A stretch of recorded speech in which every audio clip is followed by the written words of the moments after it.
We're joined right now by our friend Mike Jones, who writes for The Athletic, NFL writer for them, at by Mike Jones on Twitter.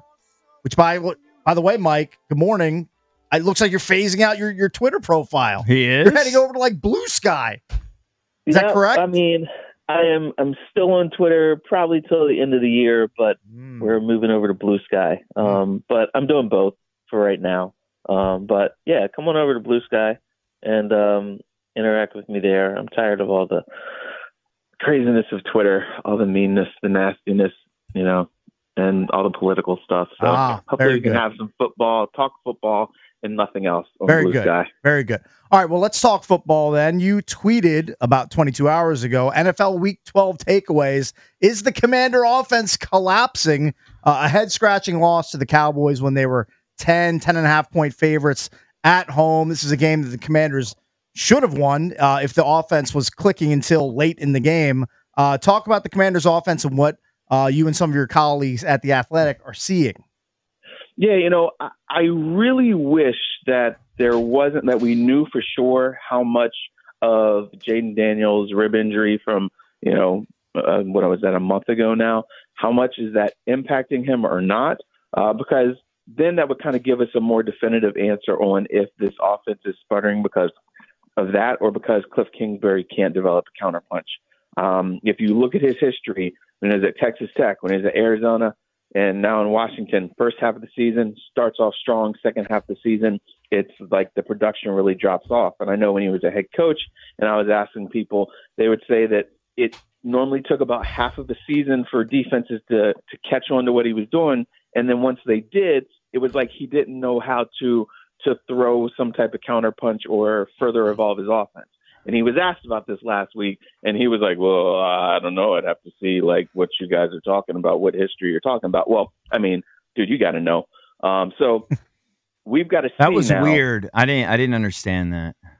His answer? Right. Yeah. I mean, like, to try to act like, I don't know if he was trying to be funny or what. No, he doesn't strike me as a funny guy. No, it doesn't. But I mean, at the same time, like, yeah, well, I mean, in the past, it's something we've worked at, we try to avoid, and, we're constantly trying to get better at that right now. But instead, just to play dumb, that's not really portraying the strong sense of accountability that you want your players to have. So, yeah, he's the offensive coordinator, not the head coach, but he's still got to set a better tone, and they've got to figure out how to get this offense rolling again because they were really impressive. Jaden Daniels looked like a lock for Rookie of the Year. This offense was one of the top, 2-3 most prolific offenses, and now they're in third and long a lot. They're struggling to move the ball, struggling to score points. And so, remember, I think we talked a few weeks ago, and we said this stretch of divisional games is going to be the truth teller for them. Well, right now, it looks like they are a decent team, but they're not ready yet for prime time. And so, maybe hopefully they can bounce back quickly and then get a strong run and still, make a push for the playoffs. But if their offense isn't clicking, it's not going to happen. Yeah, I don't know. Maybe I'm just being super defensive because I'm kind of all in on Jaden, but I don't blame Jaden really. I mean, certainly he makes mistakes. He's not perfect, and I'm certain there's things he has to correct. But I just feel like this kid has all the ability, can make all the throws. Is a really special freak talent. And they just got to they got to surround him with better talent. No question about that. And Cliff's got to adjust better. I mean, Cliff's the leader. He's the one, right? But also, don't they self-scout? So, like DQ, I know they do this. They're just not going to, They won't admit it. They won't admit it, yeah. If us who, we think we, really study this stuff. Yeah, I know nothing. I know studied that. at the same level of these coaches. So if we see this, then they got to see this. And there's no reason in the world that it should take half of a game to get Terry McLaurin involved. Like, that's your best weapon. Like, scheme some stuff up. Move him to the other side. Do something. But you've got to get the ball in his hands way earlier than what they're doing. So, again, that's not on Jaden. That's on the play design. Is it true? Because I'm just a dummy. I just watch the games and want to see Jaden do his thing. But in the Bengals game a little earlier in the season, they were moving guys around more, and now they've gone back to sort of traditional Cliff stuff. Is that true? I mean, that's what it seems like. It doesn't seem like there's as much of the creativity. And again, I don't know why that is. I haven't charted plays to be like, okay, here's a motion, there's a motion, there's not. But whatever was working, okay, go back to it. And if teams are taking that away, we got to adjust. Look, all the great coaches, they know how to further evolve. Right. Throw something that looks like the one thing and then give a twist to it, because that'll happen a lot of times if you talk to offensive coaches. They might run something that they were planting a seed earlier in the year with, of course, and then there's a curveball that you throw. And so, look, it's possible. They were doing it earlier. Yes, defenses catch up. But again, I agree with you. Jaden has all the talent that's necessary. Yeah. He's got the mental capabilities. Of course. It's not an ability thing unless if he's, that rib is hampering him. But still, he's making throws. I don't think the rib's an issue. Right. Maybe you're not running him as much, but you've got to get more than what you're getting. And I know the running back issue, that hurts. The run game was a strong support thing right there. But again, the Terry thing is inexplicable. It's inexplicable. And listen, I don't think anybody here thinks like Terry's like a top 3 receiver or anything, but he's by far our, outside of Jaden, our most explosive playmaker. And it's been like a theme. This is not even just a Cliff thing. Like, this has been a theme for the last few years. Right, Get this kid open. Yeah, but look, I've asked other people about the talent on this team, and multiple people have said, okay, well, look at that roster. How many guys on that roster would be able to play well on and be productive on another team? Right. Terry McLaurin is one of the few guys for sure that has been pointed out. So maybe he's not top 3, but he's still a legit number one wide receiver. And he's by far our best. Right. And so there's, like you said, there's no excuse for him having quiet games. You got to scheme him open. Yes, if there's, some double coverages or things like that, double coverages don't stop other teams' number one wide receivers, right, because they find ways to, run decoys and you think CeeDee Lamb's not double covered or whatever? Of course he is. Right. But you find a way to get him open. And so that's what's got to happen here. Talking to Mike Jones, national NFL writer for The Athletic. So you cover the league in general. Washington faces the Titans next. And for an average fan, you think, well, the Titans aren't any good. But if you look at it, Will Levis over the last month has actually played some good football. What should fans expect when they face Tennessee? Yes, Will Levis has been a problem for them early, but they have one of the best defenses in the league. As far as like the points they allow, they are very stingy. So don't think that it's just going to be a cakewalk. And Levis is gradually improving. He does take, too many sacks, and sometimes he throws some really dumb interceptions or fumbles, and his coaches even called him out for that stuff.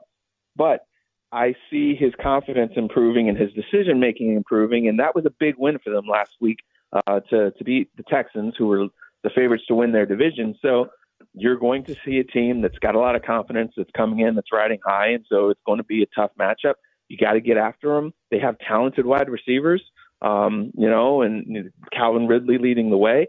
Got a decent running back in Tony Pollard. So I don't think you can look at them and say, okay, well, they're 4-7, 3-8, whatever. They're not going to be a good team. This team hasn't played like a great team the last several weeks. So it's, you got to really come hard at, with all of your effort and, hope that you can bounce back. Hey, Mike, midway through the season when Andy Dalton was starting in front of Bryce Young, I automatically thought the Panthers would be in the market for another quarterback high in the 2025 NFL draft. But Bryce Young's been pretty good, at least over the last couple of games, and he helped push the Panthers to the brink of upsetting the Chiefs over the past weekend. What have you seen in Bryce Young of late, and are they going to stick with him as the starting quarterback heading into 2025? Yeah, I see a young quarterback that's getting the reps that he needs to learn. It was absolutely stupid of them to basically take him through the preseason like he was Tom Brady or Aaron Rodgers. He played like one series. Is that what they did? And why did you think that he was going to be game ready in weeks 1 and weeks 2 in a brand new offense just like that without having gotten a lot of game reps? So, you have a first year head coach. I guess he panicked, didn't want to lose the locker room, and was like, well, we should sit him down. Well, if he wasn't ready and needed to watch and learn more by watching, you shouldn't have started him in the first place. But now that he's been back in there, we're seeing him make better decisions. We're seeing him kind of understand, okay, if the play's not there, you don't force it. It's okay to pull it down and run, or it's okay to throw it away. So, yes, he's improving. I think that he's still going to be their guy. They gave up a lot to be able to draft him, and this also isn't a very great quarterback draft or free agency class. So you have the investment. You've got to make it work, continue to bring him along. So I think that down the stretch of the season, it's going to be very important for his growth and development. But when you look at that roster, there's not a lot of talent. So they've got to work hard to get pieces around him to make life easier for him. So speaking of rosters without a lot of talent, the Giants will be facing the Cowboys on Thanksgiving, and the wheels have just completely come off for this Giants franchise. They're 2-9. They haven't won a home game all season. They're starting Tommy DeVito. They released Daniel Jones. Malik Neighbors is chirping at the head coach about not getting involved in the blowout loss to the Buccaneers. 30-7 was the score in that game. What do you see the future looking like for the Giants? I mean, is wholesale changes? I'm assuming Shane and Dable are both out at the end of the season. Well, I mean, John Mara said a couple weeks ago that they're both safe.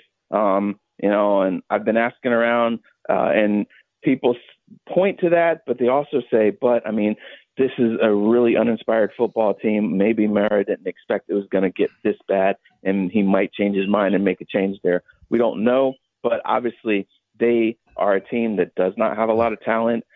They've made awful decisions, but some of that is from the top down.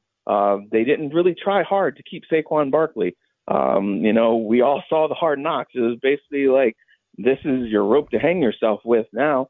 And the decision to go with DeVito over Drew Lock does not feel like a coaching decision. That feels like an owner who is like, oh, let's go with the fan favorite and hope we get some good feel-good vibes, rather than someone who's trying to win, because Drew Lock was the number 2 quarterback for a reason. You paid him $5 million to come here for a reason, and then to jump over him for the third string guy makes 0 sense. So the only maybe saving grace is that Joe Shane and Brian Dable are doing what their owner is telling them to do right now, and that will buy them another year. Because also, if you look at this, who's going to want this job? This is a really, really multi-year reclamation project. It's not like it's going to come in here and you have a lot of draft picks and a lot of resources to quickly rebuild this thing.